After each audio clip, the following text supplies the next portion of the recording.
following episode of Dad vs. Daughter was made possible by a contribution from Eagle-Gryphon Games. Hello and welcome to another episode of Dad vs. Daughter. I'm Tim the Dad, and today we're going to be looking at Sleuth from Eagle-Gryphon Games. Now, this is a deduction game where you are going to try to figure out what is the missing gem. The way you're going to do that is by interrogating the other players. So let's get it to the table. I'm going to show you how it's played, and then I'm going to tell you what I think.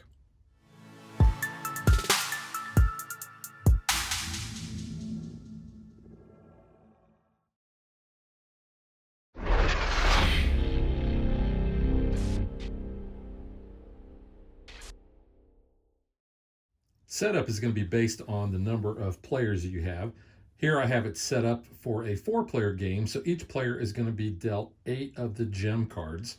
That means we're going to have 3 cards left over, and then 1 card is going to be our hidden gem. So that's going to be set aside. Nobody is going to be able to look at that.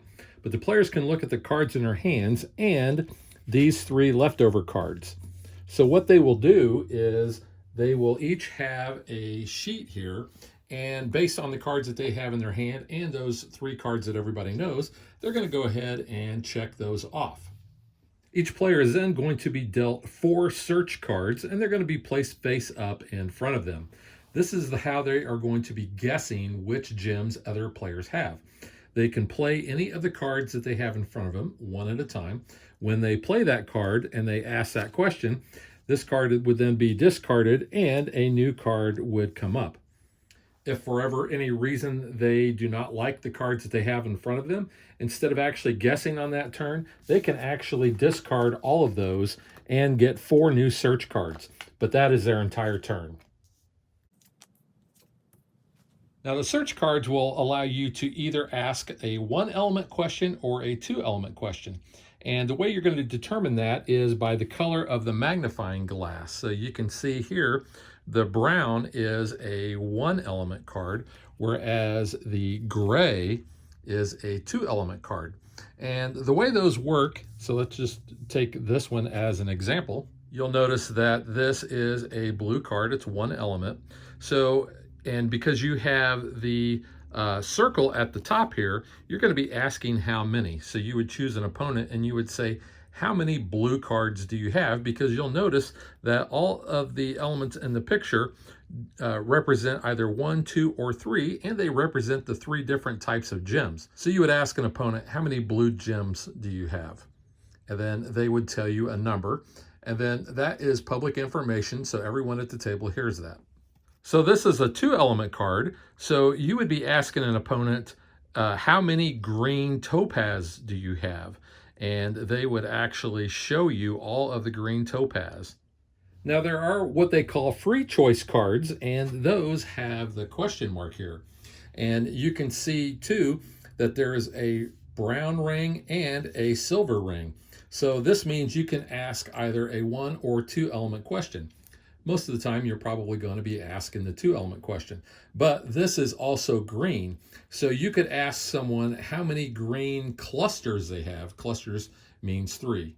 Now, the white card can be used for any color. So in this case, I'm going to be looking at clusters, which are the 3. So I could ask an opponent, do you have any, and pick a color, red clusters? Or I could ask them, do you have any clusters at all? And they would show me all the ones that they had that were 3s. It can get a little confusing. That's why on the back of the rule book, it shows you, here's the different colors that we have. Here are the different gem types. So we have agates, sapphires, and topazes. And then it'll have a single or solitaire, a pair, and cluster. And then you'll notice that we have the clear ones, and that's asking any number.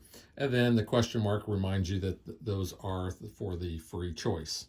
So here is a sheet I had used on a previous game. So you'll notice that when I find a gem that someone has, I'll mark that off of there, and I might put that person's initials or some way that I know that that person has that specific gem. Otherwise, I have this area down here where I can make notes, and you kind of come up with your own shorthand. But as you are listening to the responses that other players give to other opponents questioning, then you're going to make notes down there. And then that way you can make more educated guesses and put those notes on your sheet. If a player thinks they've identified the missing gem, they can basically make their guess on anyone's turn. It doesn't have to be on their turn. However, if they want to, they can make an interrogation one last time before they actually make their guess for what is missing. So in order to make their guess, what they're going to do is they're going to circle the corresponding space on their sheet, and they're going to announce that they've solved the mystery. So play immediately stops. They are going to look at that card that was set aside.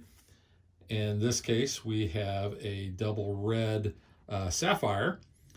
If they are correct, they are going to win. Now, if they are incorrect, then they don't show this card to anyone else, but they are still in the game and they can answer questions for the other players. They just will not be able to win. And that's how you play Sleuth. So now let's get to what I think.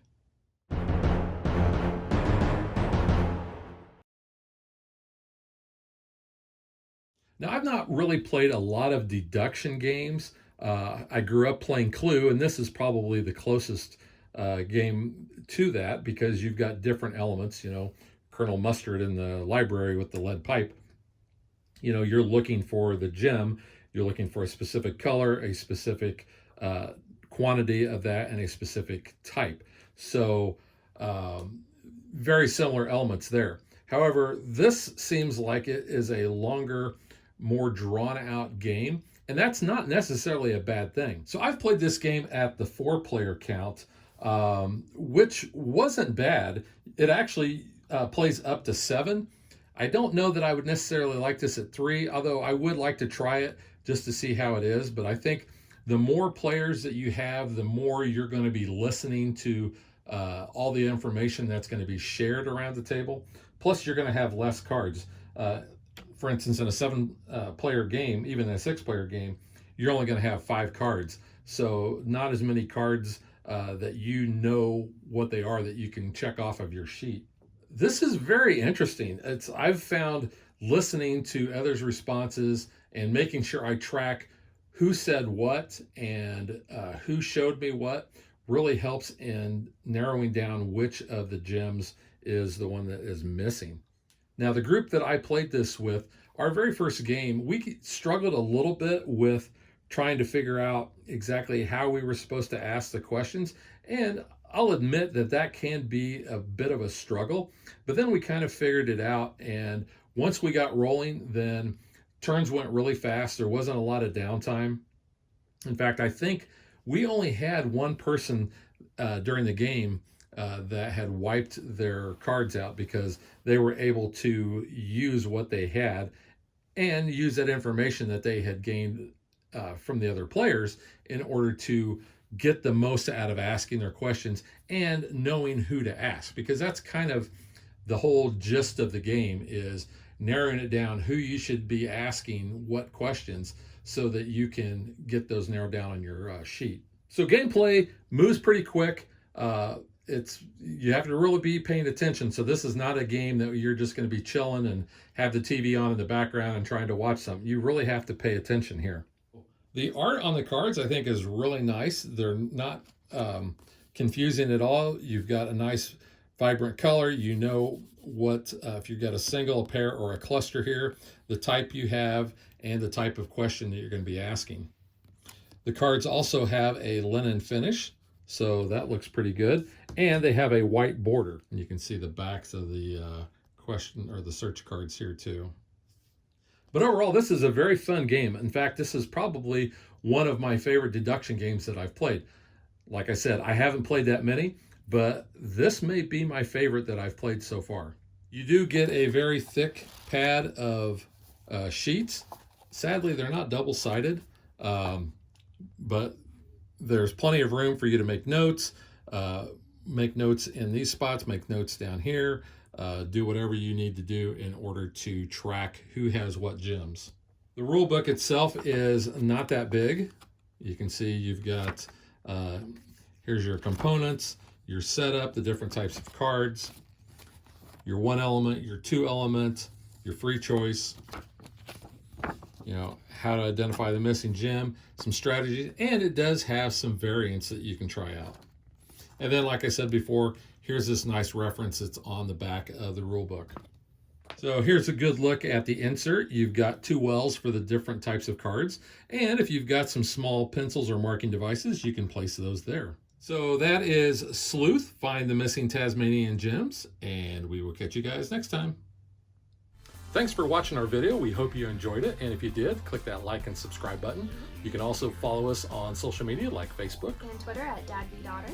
And if you like what we do and you want to support us, you can visit our Patreon page. So thanks for watching. Thanks.